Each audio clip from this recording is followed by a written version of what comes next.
Perkenalkan, kami dari kelompok 10 beranggotakan saya sendiri yaitu Angelia Meidwitri dengan NIM 0730160003 dan juga Hersa Mita Fortuna dengan NIM 0730190028 dan Irina Letlora dengan NIM 0730190029 akan membahas mengenai marmer.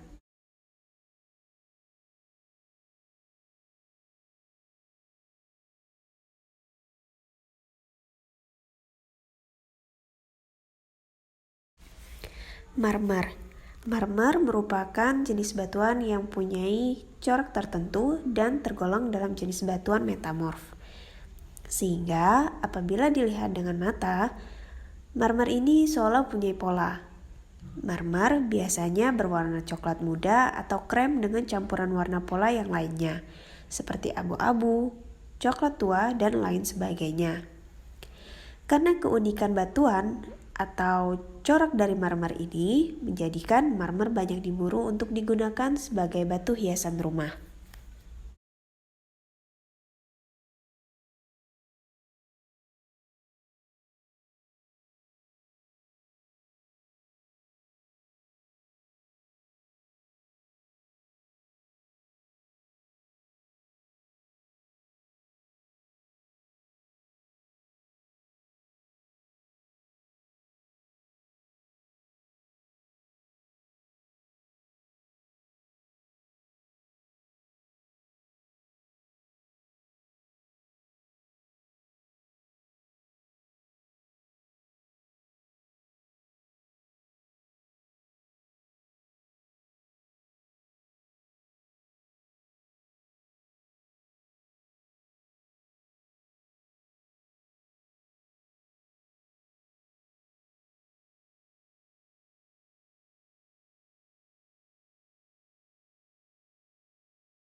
Nah, masuk ke genesa.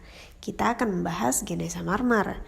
Terjadinya deposit marmer adalah akibat proses metamorfosa, di mana mineral yang terdapat pada batu kapur atau kalsit akibat pengaruh gaya-gaya tekanan dan panas yang tinggi dapat menghablur atau rekristalisasi.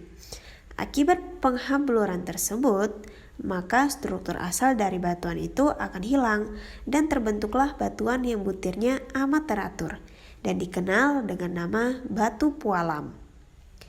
Proses geologinya terbentuk antara 30 sampai 60 juta tahun yang lalu, atau dalam bahasa geologinya disebut berumur kuarter sampai tersier.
What is marble and how is it formed?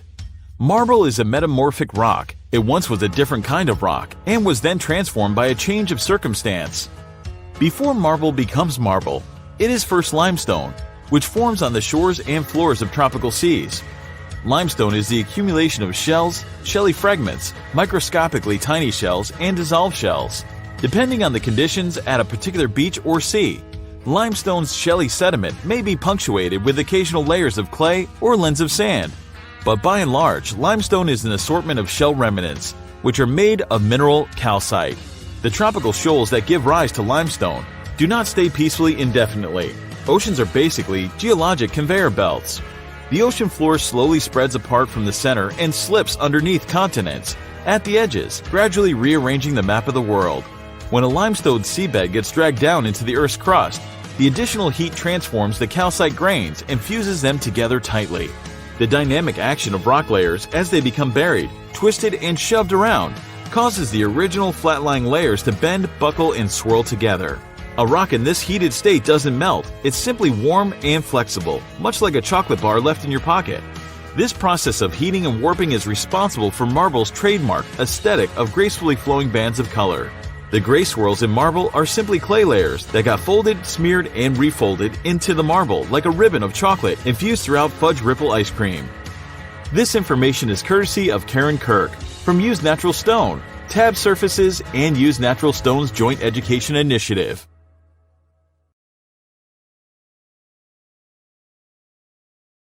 Selanjutnya ada eksplorasi. Marmer ada yang terdapat di permukaan lapisan bumi atau surface, dan ada yang terdapat di bawah lapisan permukaan atau subsurface.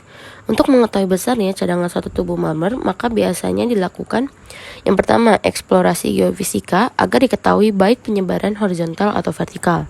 Yang kedua ada sumber uji dan pemboran untuk mengetahui ketebalan lapisan.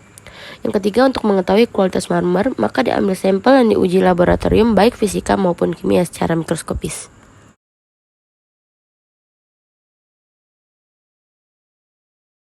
Selanjutnya, penambangan marmer. Tujuan utama penambangan marmer adalah memperoleh blok marmer sebesar-besarnya. Hal inilah yang membedakan dengan penambangan lainnya. Cara penambangan dapat dilakukan dengan alat sederhana atau dengan gergaji yang diawali dengan pembuatan lubang. Metode penambangan dengan sistem kuari berjenjang akan mencegah kerusakan.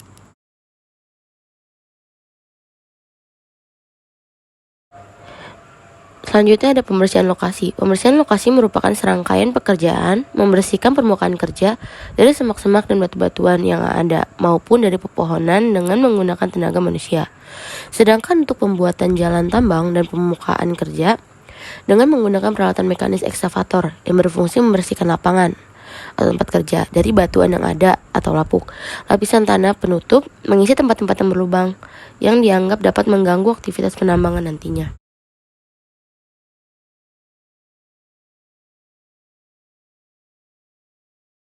Selanjutnya, pembongkaran marmer. Pembongkaran blok marmer dari batuan induknya dilakukan dengan pemboran dan pemotongan dengan peralatan diamond wire shewing.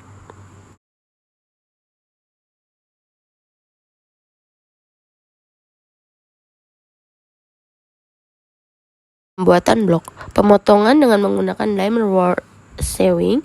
Terlebih dahulu harus dilakukan pemboran horizontal sebagai jalur untuk memasukkan kawat intan atau sling.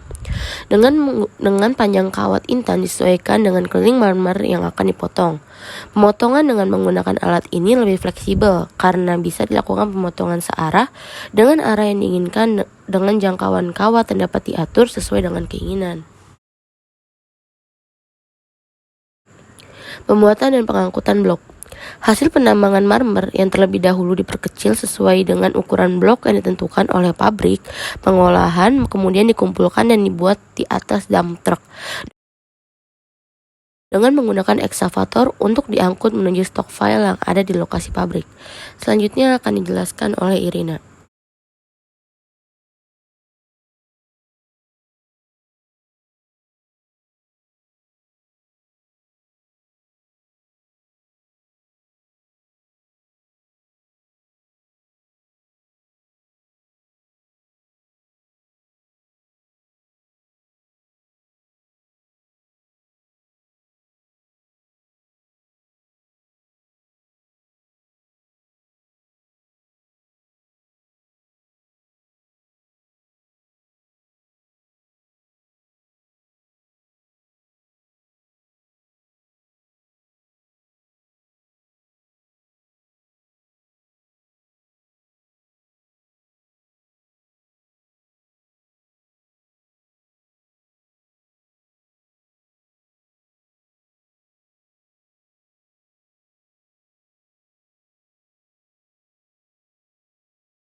Satu lagi nih, pentingnya eksistensi mineral untuk menunjang kehidupan manusia. Bisa dibikin jadi tegel lantai marmer cantik kayak begini. Selain dijadikan bahan konstruksi bangunan, biasanya marmer juga dipakai sebagai bahan pewarna, pupuk, bahkan dipercaya ampuh untuk terapi beberapa penyakit. Wih, marmer terbaik di dunia ada di negara Turki nih, tepatnya di Kütahya, sebuah provinsi yang berada di wilayah barat Anatolia atau Turki bagian Asia. Di sini terdapat pegunungan Kars dengan luas mencapai ratusan kilometer persegi loh. Pegunungan Kars adalah jenis pegunungan yang struktur tanahnya tersusun atas batuan kapur atau dolomit.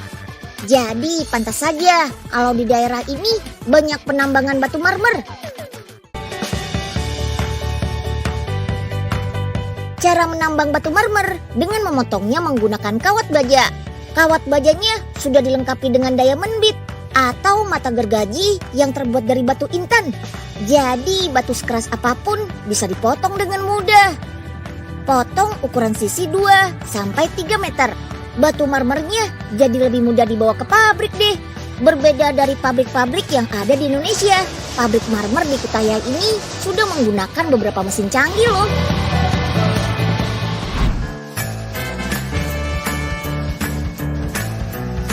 Kita mulai dari membelah batu marmer menjadi lembaran-lembaran tipis. Gunakan mesin gangsau atau gergaji baja yang disusun berjejer.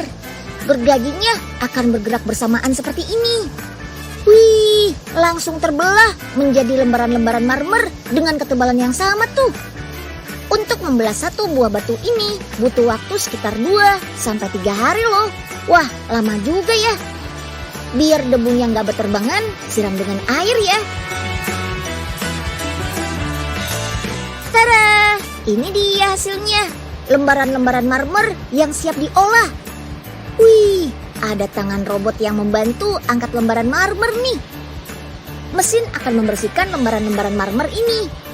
Selanjutnya, tahap netting. Pasang jaring-jaring pada bagian belakang marmer. Fungsi jaring-jaring ini untuk bisa membuat batu marmer lebih kuat dan tidak mudah pecah loh.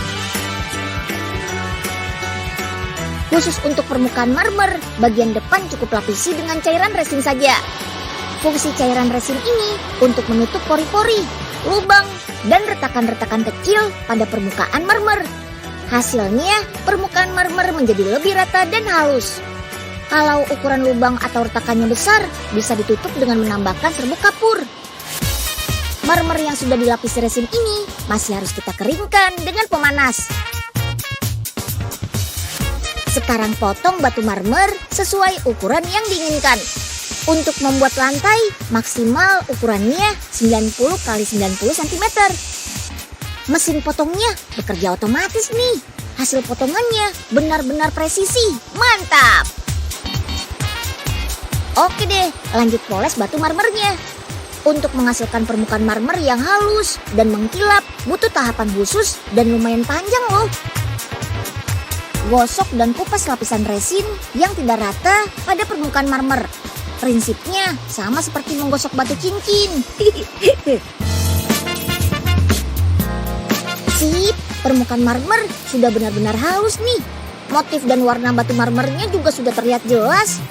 Motif ini murni buatan alam loh, bukan dari cat ataupun ukiran. Setiap jenis batu marmer punya motif dan warna yang berbeda-beda. Tergantung dari usia batuan, lokasi, dan kandungan mineral penyusunnya. Berbeda dari marmer buatan Indonesia, marmer made in Turki ini punya pori-pori yang lebih rapat. Jadi tidak mudah ditembus air. Pabrik ini sudah mengekspor marmer ke berbagai negara di dunia. Harga per meter perseginya bisa mencapai ratusan US dollar. Wih, mantap!